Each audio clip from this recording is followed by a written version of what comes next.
ওগো তুমি কোথায় আছো? একটিবারে সাড়া দাও না।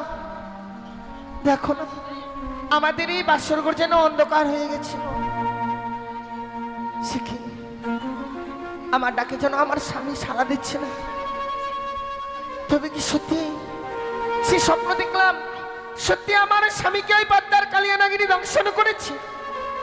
না না না, সে কি ভাবছি আমি এই মুহূর্তে আবার এই বাসনের বাতিকে জ্বালাবো?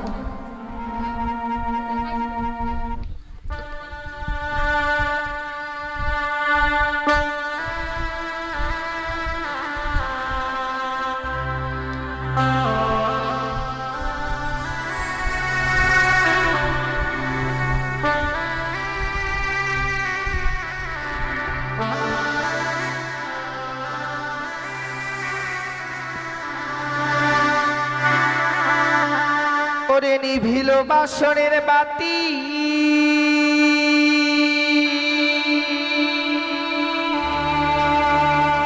কে নিভায়ে দিল?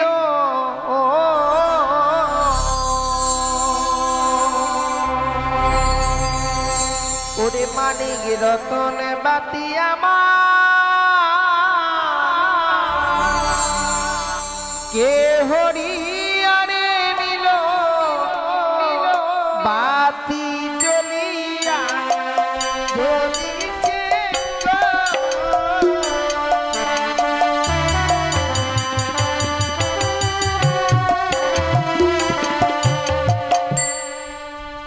আরে ঘিয়ের তেলে ভরা বাতি জ্বলে সারা রাত্রি।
বাসর ঘরে সুন্দর করে স্বর্ণ পালঙ্কে আমার স্বামী বিশ্রাম করেছিল, আজ সে যেন স্বর্ণ পালঙ্ক ছিঁড়ে ধুলার মধ্যে এসে পড়ে রয়েছে। ওগো কেন তুমি এমনি ভাবে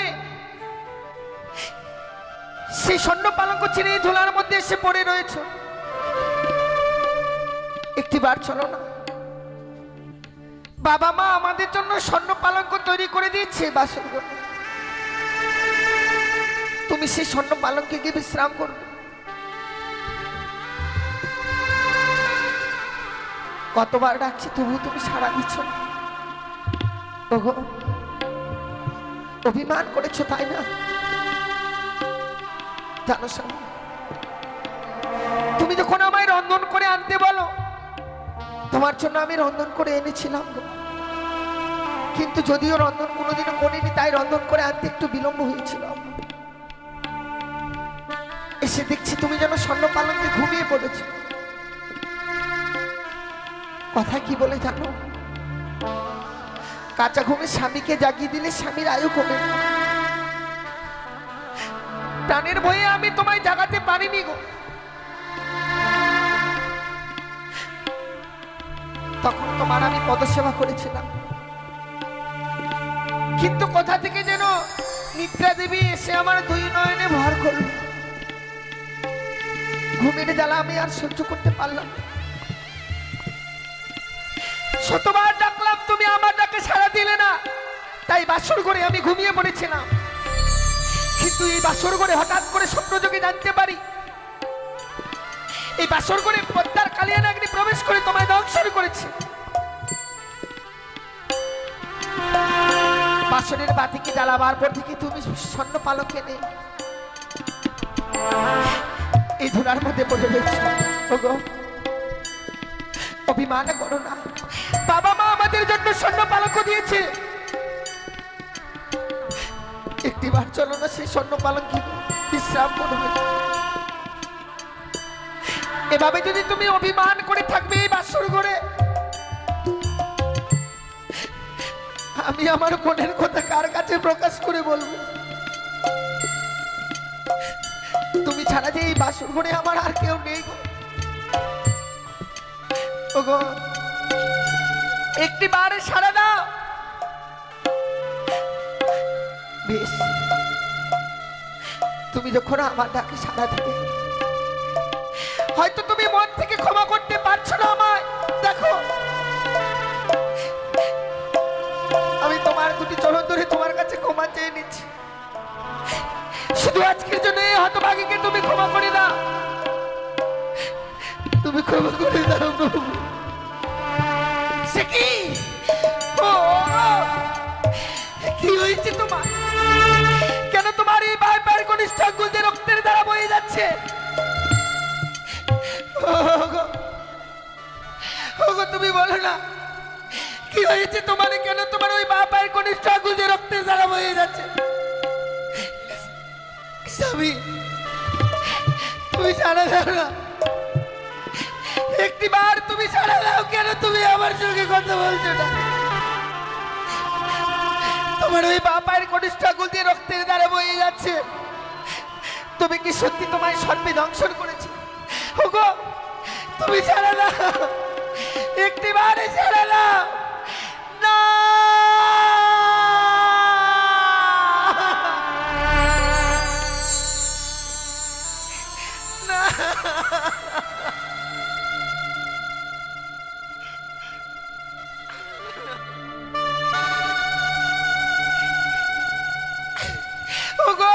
তোমাকে কেউ কেড়ে নিতে পারে না আমার কাছ থেকে। তুমি শুধু একটিবারে কথা বলো, একটিবারে ছাড়া না।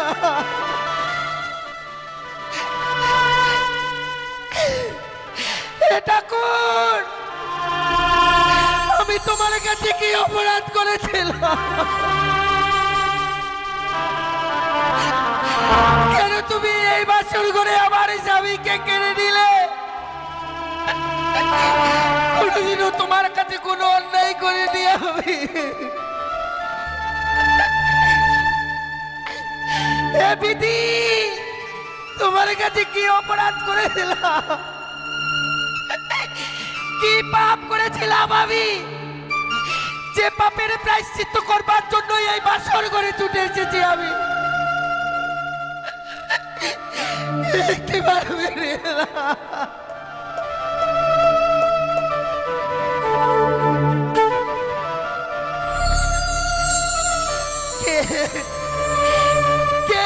বাসর ঘরে আমার স্বামীকে কেড়ে নিল? কার এত বড় ক্ষতি করেছিলাম আমি ঠাকুর? কার আমি এত বড় ক্ষতি করেছিলাম? হে ভগবান, আমার কপালে যে তুমি এত সুখ দিলে গো, সেই সুখ যেন আমার কপালে আর চলো না। কে কে আমার এই সীমন্তের সিঁদুর কেড়ে নিল? কার এত বড় ক্ষতি করেছিলাম আমি? ওই আমার স্মৃতির সিঁদুর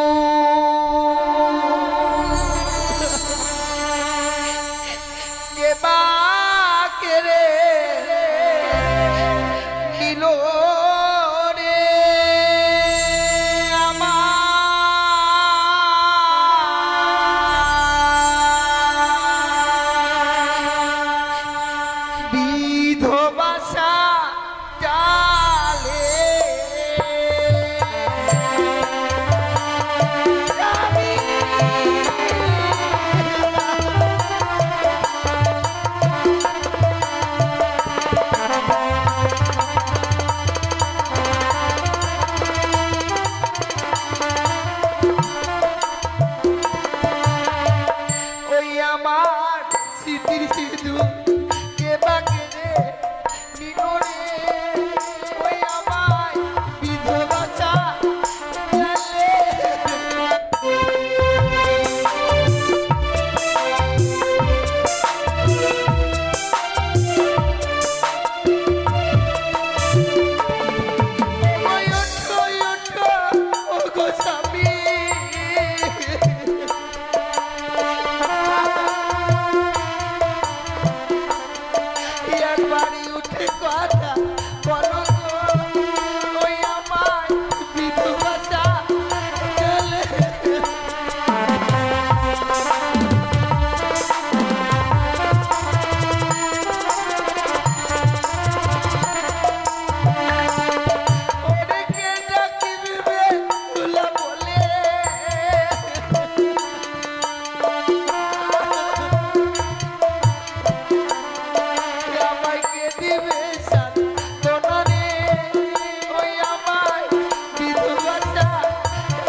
একটি বারে চেয়ে দেখো তোমার সন্তান কি দংশন করেছে বদ্দারি কালিয়া নাগিনীতে।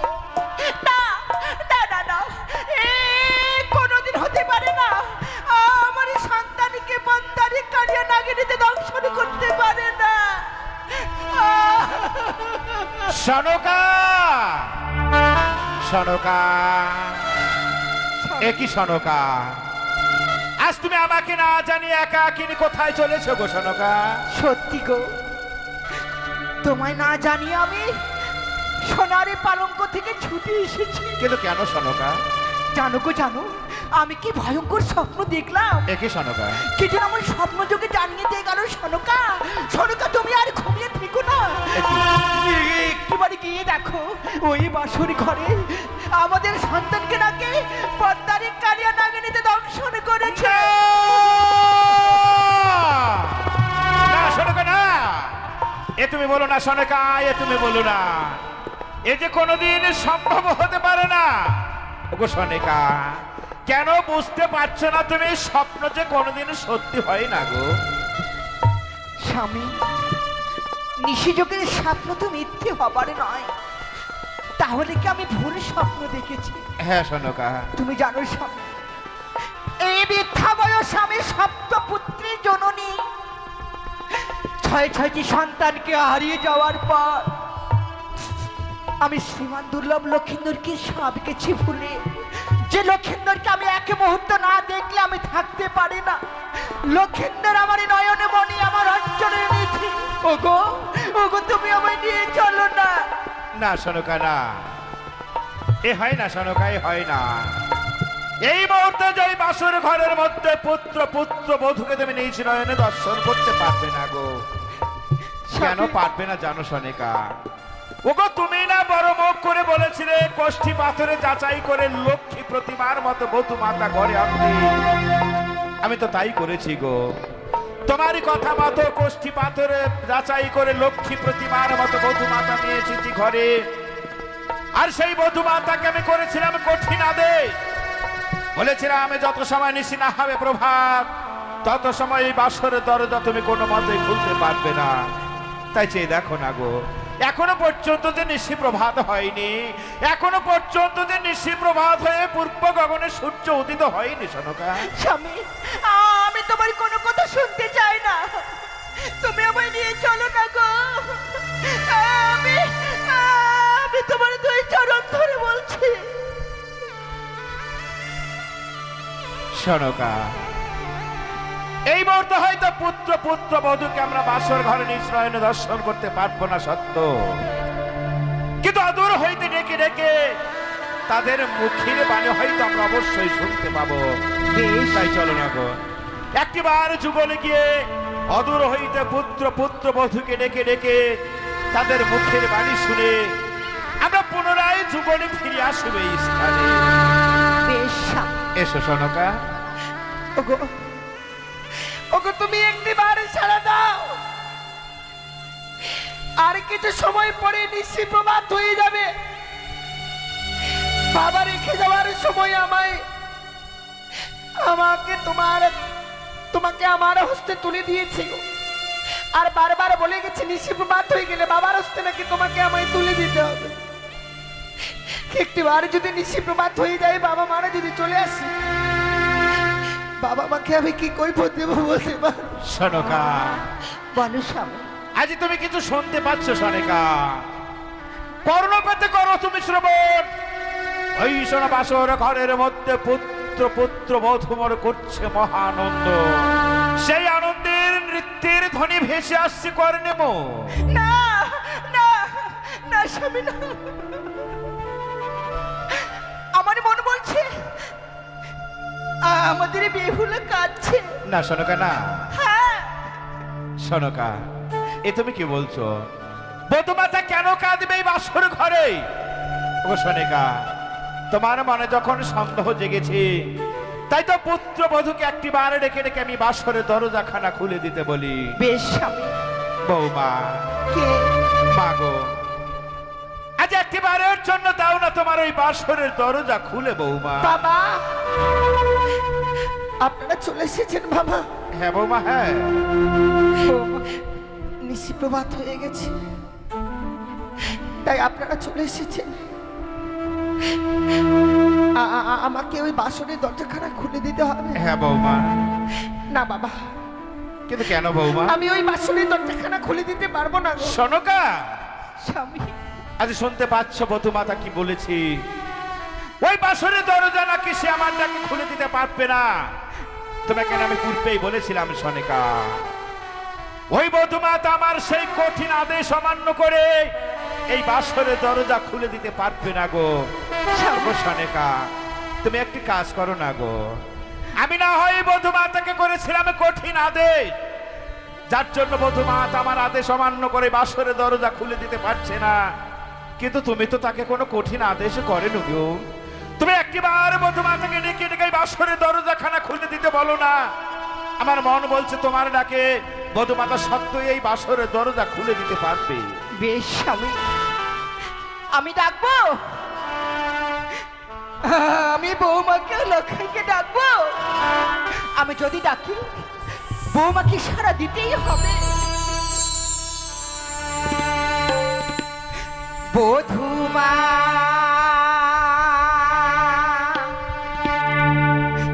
কপাট খোলো,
একটিবারে বাসনে দ্বার খোলো বৌমা।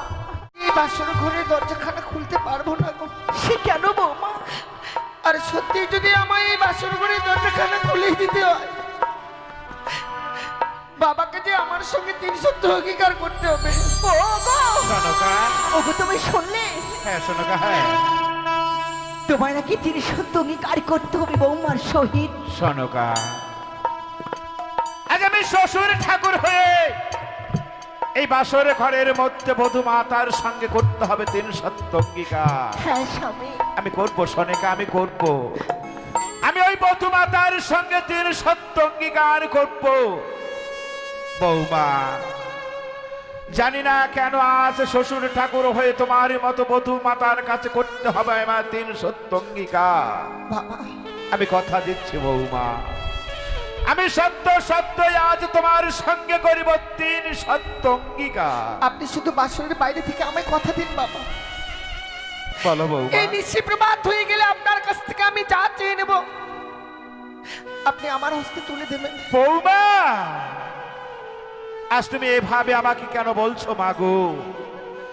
আমি এই শশাগর চম্পকের অধীশ্বর, ধন দৌলতের কোনো কিছু অভাবে নাই মোর।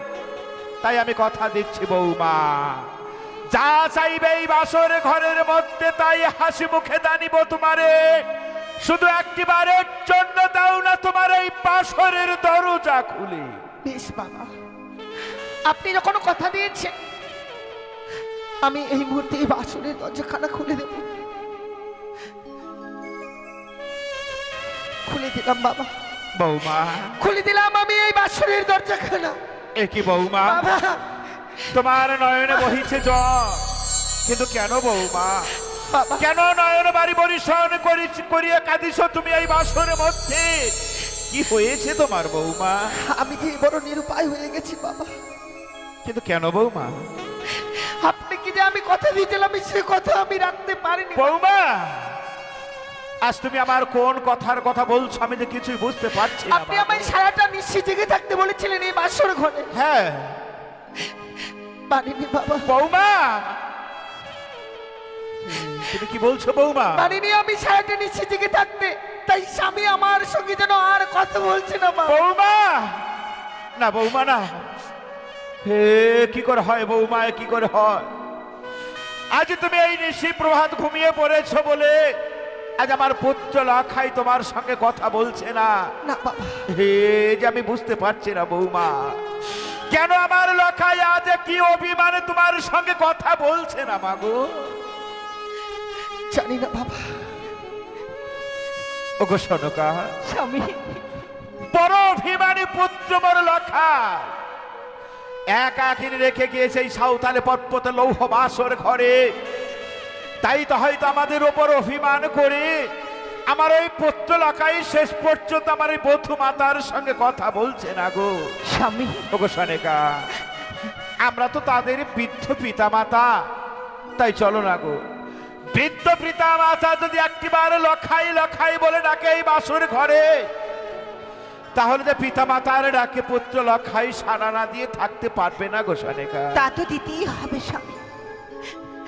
আজ যখন লক্ষিন্দরের মা এসেছে, আমি ডাকবো আমি লক্ষিন্দরকে প্রাণ ভরে, আর এই লক্ষিন্দরকে আমায় সাড়া দিতেই হবে। লখাই, যে লক্ষিন্দরকে আমি লক্ষিন্দরের জন্য সারাটি নিশে আমি ঘুমোই। লখাই, লখাই, লখাই, লখাই, লখাই, না এ কি, লখাই, এ কি দেখছি সনেকা, আমার লখার চাঁদ বদন খানা কেমন কালো নীল বর্ণ হয়ে পড়ে আছে। ও বৌমা, বৌমা, কেন আমার লখার চাঁদ বদন খানা আমার নীল বর্ণ হয়ে পড়ে আছে তুমি বলো না মাগো। লখাই। আপনারা শত ডাকলে আমার সে সাড়া দেবে না। বৌমা, হ্যাঁ বাবা, কি করে সাড়া দিবে? তুমি কেন বৌমা? আমার স্বামীকে যে ওই পদ্মার কালিয়া নাগিনী দংশন করেছে।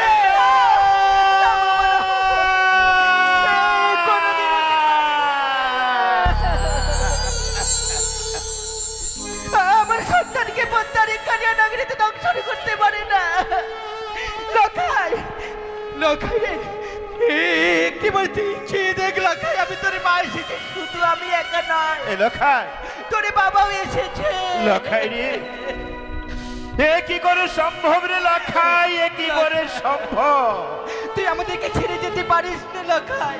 ওরে, ওরে আমার অভিমানীকে পুত্র, কেন তুই এমনি ভাবে তুই আমাকে ছেড়ে গেলি লখাই? ডাক না লখাই, কে আমায় মা বলে ডাকবে, কি আমার সান্ত্বনা দেবে? একটিবার শুধু পিতা পিতা বলে ডাক না মরে।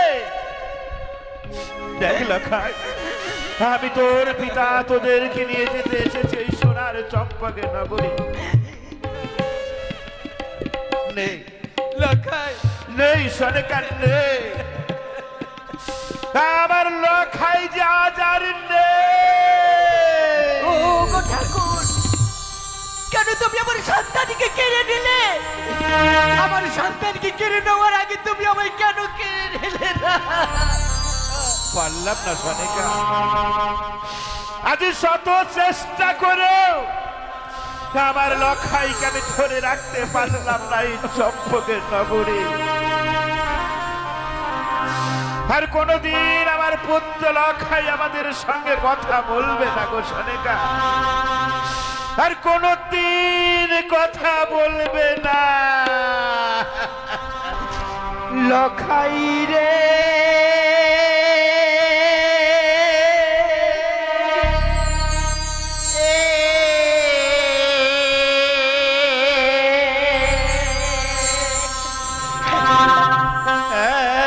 বাড়ি পা বলে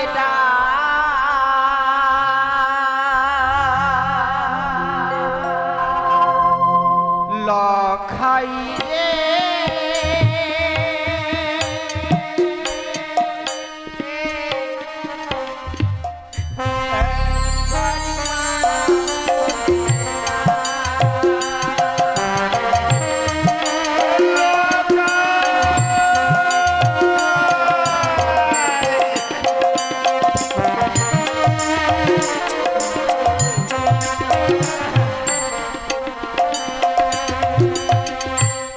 লখাই রে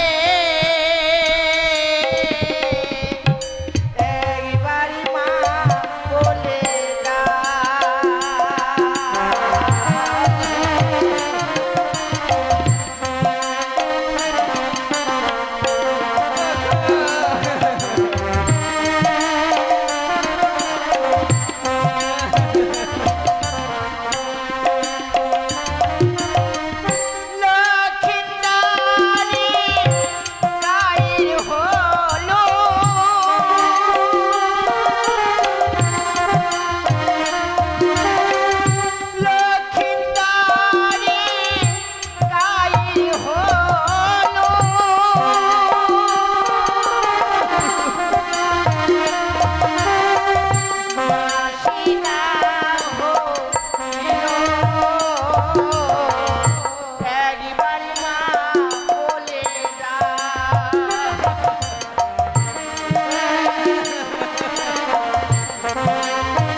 লখাই রে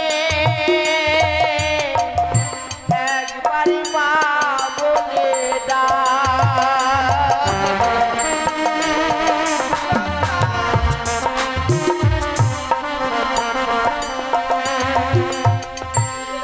একটিবার আমায় মা বলে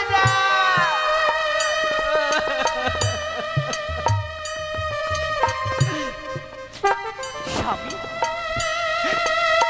আমি তোমায় একটি কথা বলবো গো। সনকা, হ্যাঁ স্বামী। আজ তুমি আমার কাছে আর কি বলবে স্বামী, আজই বাসর ঘরে লক্ষিন্দরী অলোক থেকে পরলোকে গমন করেছে। আরে নেই, তোমাকে বাবা বলে ডাকবে না, আমায় মা বলে ডাকবে না। সনকা, হ্যাঁ, কিন্তু জানো স্বামী, জানো কি বলছো সনকা? আমার লখাই পুনর্বার আমাকে পিতা পিতা বলে তোমাকে মাতা মাতা বলে ডাকবে, কিন্তু কখন গো সনকা? কখন আমার লখাই একটিবার শুধু আমায় পিতা পিতা বলে তোমাকে মাতা মাতা বলে ডাকবে? তুমি বলো না সনকা। ডাকবে স্বামী,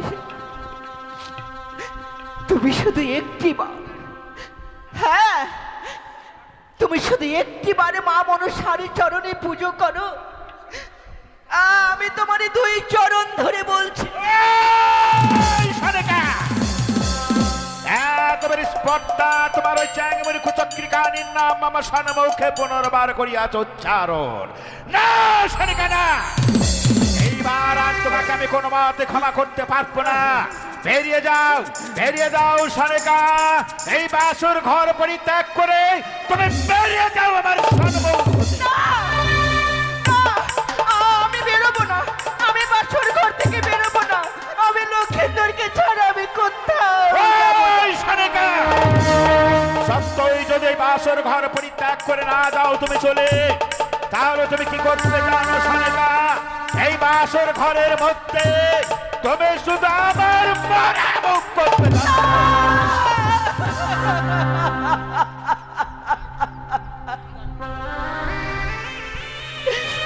তুমি আমায় এত বড় দিব্যি দিতে পারলে, আমি যদি বাসর ঘরে পরিত্যাগ না করি তাহলে তুমি, তোমার নাকি আমি মৃত্যু বদনে হেরবো। আমি চলে যাব গো, আমি চলে যাব বাসর ঘরে পরিত্যাগ করে। আর এই বাসর ঘর থেকে কি হবে? এক এক করে সর্বস্ব সবাইকে আমি হারালাম, মা ডাকবার মতো আমার আর কেউ রইল না। সনকা, এই তো, ওই তো লক্ষিন্দর আমায় মা বলে ডাকছে। এ কি সনকা, মা, মা তুমি আমায় ছেড়ে যেও না, তুমি কি পাগল হয়ে গেলে? তুমি আমায় সঙ্গে করে নিয়ে চলো। ওই তো লখাই আমায় মা বলে ডাকছে। না লখাই, না লখাই।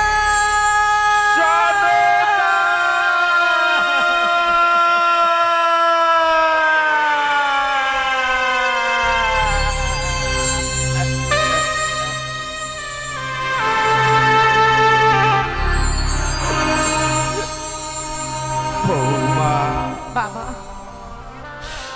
মাগো,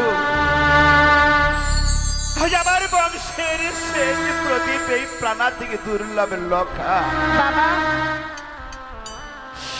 সেও যখন আমাকে ছেড়ে চলে গেল সেই বড় পারে, তখন দাও না মাগো, একটিবার শুধু আমার পুত্রের সবেদাহ খান দাও তুমি আমার এই হস্তে তুলে,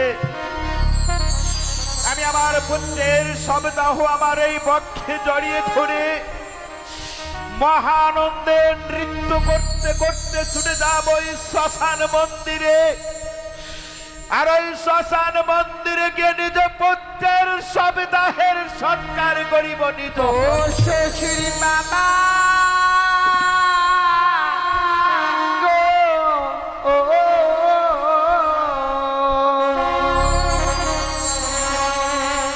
আমার স্বামী কেনা পুরা বেনা গুনি।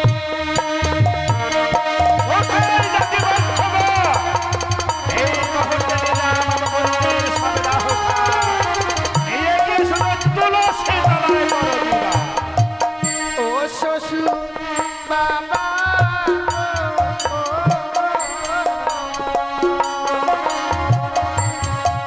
আমার স্বামীকে না পুরা বেনা গুনি। বৌমা, এ তুমি কি বলছো বৌমা? কেন তোমার স্বামীকে আমি আগুনে পোড়াবো না মাগো? ওগো হাতে ধরি পায়ে পড়ি বাবা বলি যে আপনারে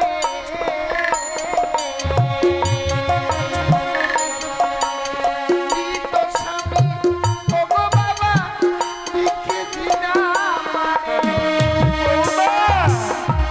কিন্তু কেন বৌমা, এই মৃত স্বামী তুমি নিয়ে কি করতে পারবো? মৃত স্বামী পক্ষে লয়ে বাবা বাসি বসা করে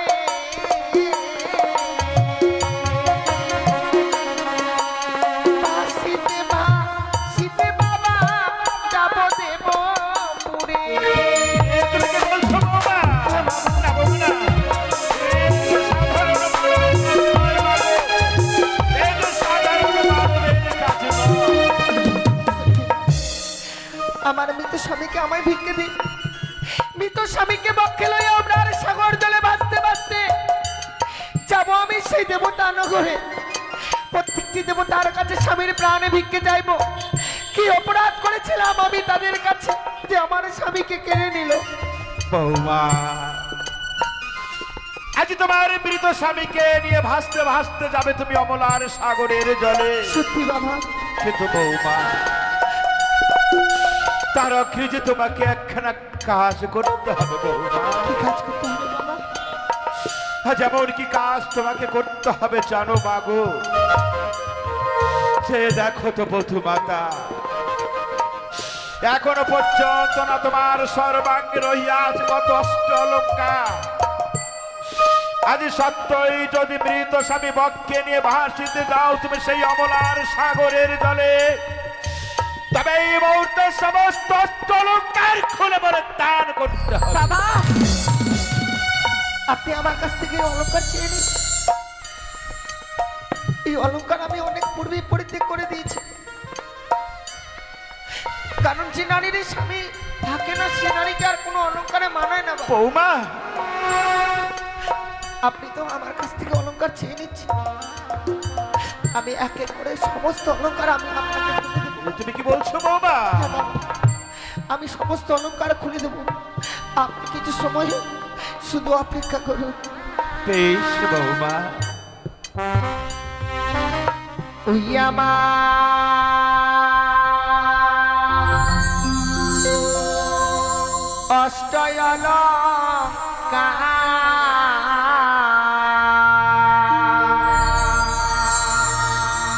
লহ শ্বশুরি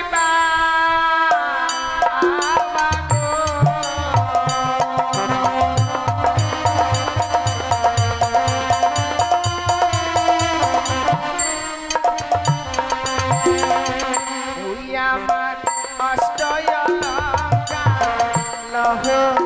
শ্বশুরি বাবা গো।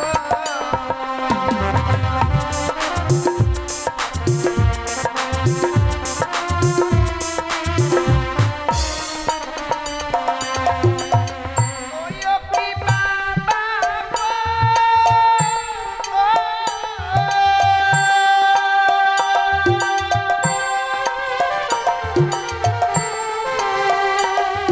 এই কমলারো কেয় বন্দে দিও আপাকিনি কেহু কারমায়া।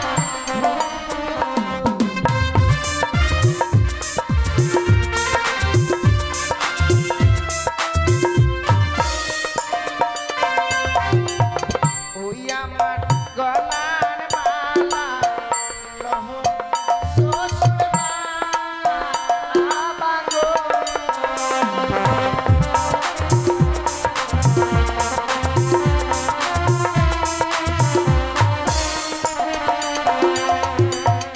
ওই অপি বাবা গো,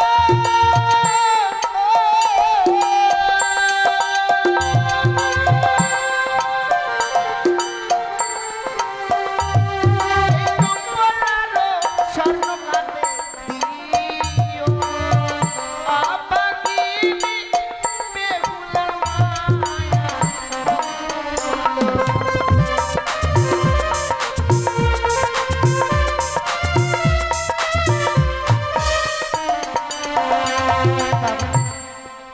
আপনি আমার কাছ থেকে অলংকার চাইছিলেন, এক এক করে সমস্ত অলংকার আমি খুলে দিয়েছি বাবা। বৌমা, আজ তুমি এক এক করে সর্বাঙ্গের সমস্ত অষ্ট অলঙ্কার খুলে মরে করেছো দা। সত্যি বাবা। কিন্তু মাগো, বলুন বাবা। এখনো পর্যন্ত যার একটি বস্তু রহিয়াছে তা বঙ্গে, সে বস্তুটিও যে মনে করতে হবে না। সে কি বলছেন বাবা? হ্যাঁ বৌমা, হ্যাঁ আর কি অলংকার আছে? আছে বৌমা, আছে। সেই দেখো তো বধূ মাতা, এখনো পর্যন্ত তো তোমার পরনে রহিয়াছে একখানা মাত্র পাষ্টের শাড়ি। সত্যই যদি মৃত স্বামীকে বক্ষে নিয়ে ভাসিতে ভাসিতে যেতে চাও তুমি সেই অমলার সাগরের জলে, তবে এই অগ্নি পাষ্টের শাড়ি খুলে অমরের দান। বাবা, আপনি এত পাষাণ হয়ে গেছেন যে শেষ পর্যন্ত আমার পরনের শাড়িও আপনি খুলে নিতে চাইছেন। আমি যদি আপনার নিজের মেয়ে হতাম, পারতেন বাবা, পারতেন আমার এই পরনের শাড়ি খুলে নিতে? না বৌমা, না। আজ কোনো কথা তোমার আমি শুনিতে চাহি না। যা তাছাড়া তার স্বামীর হইয়াছে মৃত্যু, তার কখনো অগ্নি পাষ্টের শাড়ি না হবায়। আপনি যখন এই শেষ পর্যন্ত এই পরনের শাড়ি খানাও খুলে নিতে চান, স্বামীকে নিয়ে সাগর জলে ভেসে যাওয়ার পূর্বে আমি আপনার হস্তে তুলে দেবো এই অগ্নি পশ্চাৎ। বৌমা, হ্যাঁ বাবা। তুমি কি বলছো বৌমা, তুমি কি বলছো? কিন্তু বৌমা, বাবা, আমি তোমার মন থেকে তোমার সর্বাঙ্গের সমস্ত অস্ত্রকার খুলে নিতে চাইনি মাগো। আমি তো চেয়েছিলাম শুধু এই কঠিন পরীক্ষার মধ্য দিয়ে তোমাকে আমার প্রাসাদে রাখতে। বাবা, সে কপাল আমার নেই। আজ আমি হেরে গেলাম মাগো। রাজঘরের পুত্রবধূ হবার সবার কপালে লেখা নাই বাবা। বৌমা, যদিও আমার কপালে লেখা ছিল, তা ভগবান আমার কাছ থেকে কেড়ে নিয়েছে। স্বামীকে নিয়ে ঘর করবো সে সুখ আমার নেই। কিন্তু মাগো, আজ আজ তুমি সত্যি সত্যি ভাসবে এই অমলার সাগরের জলে। বাবা কিন্তু কিভাবে ভাসবে মাগো? তুমি তো কোনো কিছুকে অবলম্বন না করলে মৃত স্বামী নিয়ে ভাসতে পারবে না ওই অমলার তা সাগরে। সত্যই বাবা, আপনি শুধু আমায় পঞ্চম কদলের বৃক্ষের মান্দাস আর শলার মধ্যস্থ তৈরি করে দিবেন বাবা, যাকে অবলম্বন করে আমি সাগরে চলে ভেসে না যাব। বৌমা না, ওই কদলের বৃক্ষ তুমি আমার কাছে চেয়ে না, ওই কদলের বৃক্ষ যে আমি কোনোদিন তোমাকে দান করতে পারবো না বৌমা। সে কি বলছেন বাবা? হ্যাঁ বৌমা। কেন আপনি আমায় ওই কদলের বৃক্ষ দিতে পারবেন না? কিন্তু কেন পারবো না জানো মাগো? কেন বাবা? একদিন যে কালিদয়ের সাগরের জলে কদলের বৃক্ষই বাঁচিয়েছিল আমার এই জীবন, তাই তো যে কদলের বৃক্ষের মূল্য আজ আমার এই জীবনের থেকে অধিক। সেই কদলের বৃক্ষ আমি বিনা মূল্যে তোমায় করতে পারবো না দান বৌমা। বাবা তুমি কি পারবে বৌমা? কদলের উঁচুতি মূল্য দিয়ে আমার কাছ থেকে কদলের বৃক্ষ তুমি খরিদ করে নিতে পারবে? বাবা, শত কষ্ট হলো যে আমায় ওই কদলের বৃক্ষ দিতেই হবে। আপনাকে যদি আমি মূল্য দিই তবে কি আমি এই কদলের বৃক্ষের মান্দাস পাবো বাবা? পাবে বৌমা। সেটাই যদি হয়ে থাকে আপনি আমায় কিছু সময় ভিক্ষে দিন তো বাবা। যেখান থেকে হোক না কেন আমি কদলের বৃক্ষের মূল্য এনে আপনার হস্তে তুলে দেব, তবে আমি ওই কদলের বৃক্ষের মান্দাস পাবো। আমার স্বামীকে নিয়ে আমি সাগরে জলে ভেসে যাব। বেশ বৌমা, দিলাম এখনো কাল সময় তোমারে। সত্যই যদি দিতে পারো কদলির উচিত মূল্য মরে, তবেই দেব তোমারে পঞ্চ কদলির মান্দাস তৈরি করে। বেশ করে ওকে চম্পলানগরের বাবা মা, আজ আমি বড় বিপদে পড়েছি মা। স্বামীকে নিয়ে সাগরের জলে ভেসে যাব, যার জন্য চেয়েছিলাম কদলের বৃক্ষের মূল্য, চেয়েছিলাম আমি কদলি বৃক্ষের মান্দাজ। কিন্তু সেই মান্দাজখানা নিতে গেলে দিতে হবে আমায় মূল্য, দেবার মতো মূল্য আমার কাছে নেই। ওগো চম্পলানগরের বাবা মা, আজ আমার এই বিপদের দিনে আমায় একটি করে পয়সা ভিক্ষে দিন। আপনারা যদি আমায় ভিক্ষে দেন নিশ্চয়ই আমি আমার স্বামীর প্রাণ ফিরে পাবো, নিশ্চয়ই আমি স্বামীর প্রাণ ফিরে পাবো।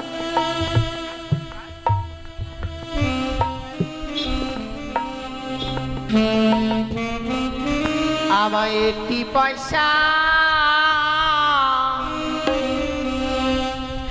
দিন গো মায়েরা,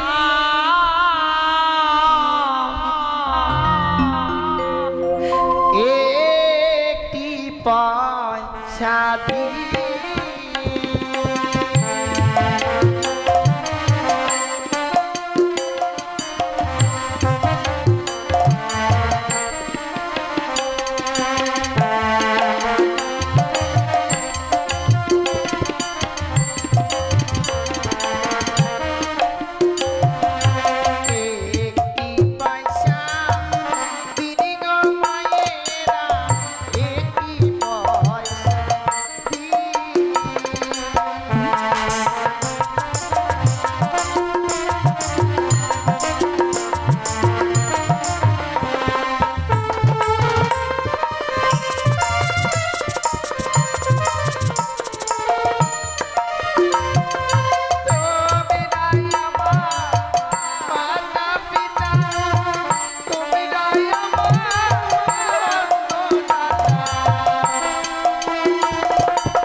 একটি পয়সা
বিপদে পড়ে একটি করে পয়সা ভিক্ষে চেয়েছি বলে সকলে আমায় ভিক্ষে দিয়েছে।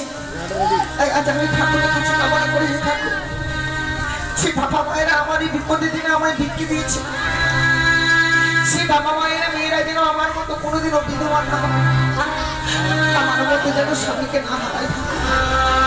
আমি তোমার কাছে কামনা করি।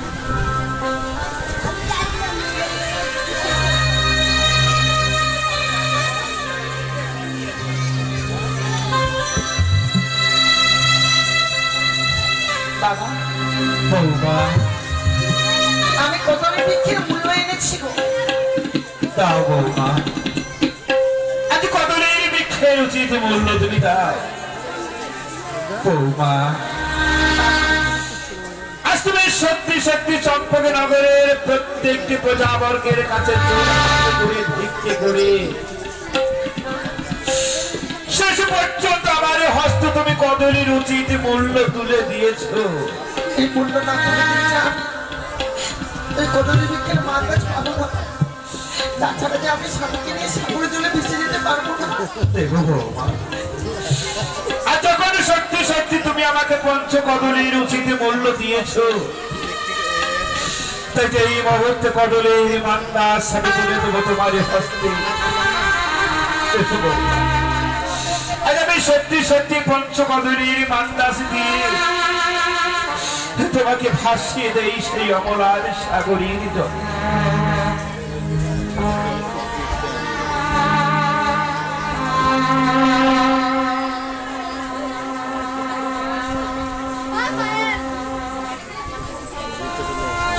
নাও মাগো, আজ তোমার পঞ্চকদলের মান্দাস তুমি করো গ্রহ।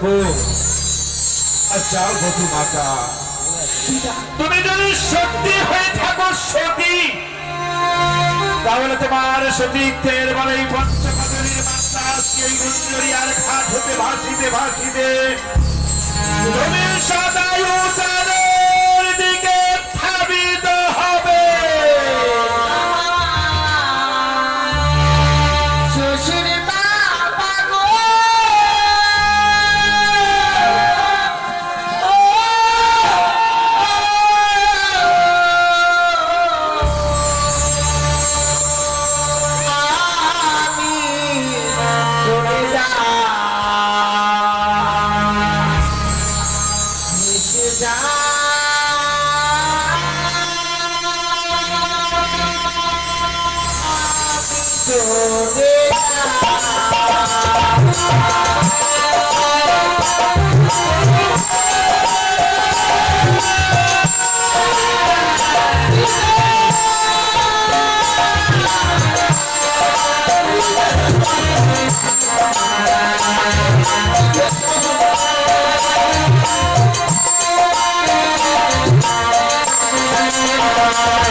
আপন করে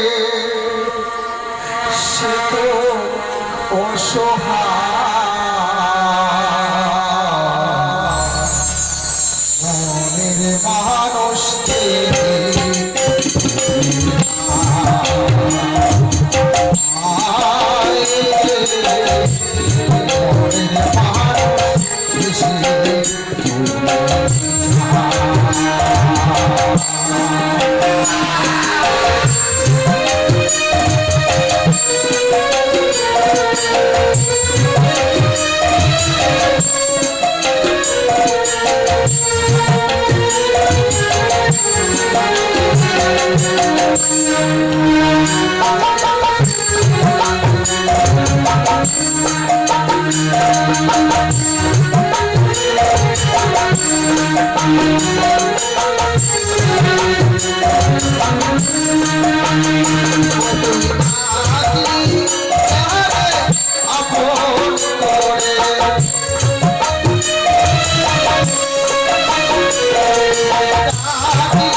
এবার বেহুলা বলে কি করেছে? বেহুলা বলে তার কিন্তু স্বামীকে বক্ষে নিয়ে কোলার মন্দাসে বসে বসে কান্না